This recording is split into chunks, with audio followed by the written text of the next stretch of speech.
New additional fencing has been installed today outside of the DNC after several protesters breached an area set up by the Secret Service on day one. Pro-Palestinian supporters are leading many of the demonstrations, but today pro-Israel supporters will be mounting what they've called Hostage Square to shine a light on Israelis being held captive by Hamas. These demonstrations come as the Israeli military says they have recovered the bodies of 6 hostages kidnapped by Hamas back in October.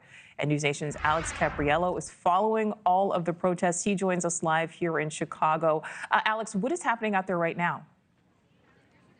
Yeah, we're live at Hostage Square, Nicole, and this is really a very significant showing. At least 200 people here to look at some of these art exhibits that have been displayed for people to see. Here's one of them that I want to highlight for you. It's called The One Who Saw It All, and it is supposed to represent a tree that was at the Nova Music Festival where more than 400 people were killed, all in a blink of an eye. The artist saying he wondered, what if trees could talk? So this is his representation of a tree at Music Festival. The tree itself burned to a crisp, blood dripping from the leaves, and of course rope tied to the tree, he says, is a representation of what he actually saw days after the Nova Music Festival, with people actually being tied to those trees. Take a look at some of these other exhibits, the names of hostages, and here are some U.S. citizens that these artists are saying were kidnapped by Hamas. Hirsch Goldberg, Poland, 23 years old, Keith Siegel, 64 years old, and Eden Alexander, 19 years old. This is a very powerful demonstration with exhibits all around. Of course, due to the likelihood of counter-protests, this location of Hostage Square had been kept secret until this morning. And right now, there are at least 2 Chicago police officers standing guard outside with constant patrols happening around the clock. The organizer of this event says he has a CPD commander's cell phone on speed dial just in case they feel threatened in any way.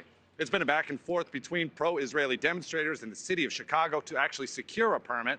Unlike the mass pro-Palestinian movement that we saw yesterday, the organizer tells me it's a powerful moment to see these collaborations of artists come together just like this.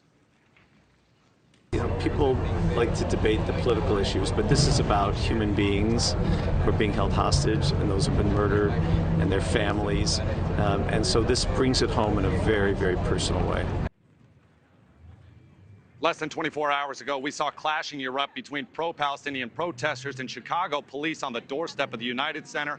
Activists were able to break through a secure perimeter to inch closer to the United Center. They were met with force by Chicago police. In total, the National Lawyers Guild say 14 protesters have been arrested since Sunday evening, and Chicago PD sources say repairs to that fencing have been complete and cameras have been added to keep an extra eye on that compromised fence. We also know about more possible clashes tonight. In fact, a flyer is now circulating online that says, "Make it great like '68," of course referencing the violent clash between Vietnam protesters and Chicago police during that 1968 Democratic National Convention. That flyer says for people to gather outside the Israeli consulate tonight at 7 p.m. Of course, NewsNation will be there. We'll be watching.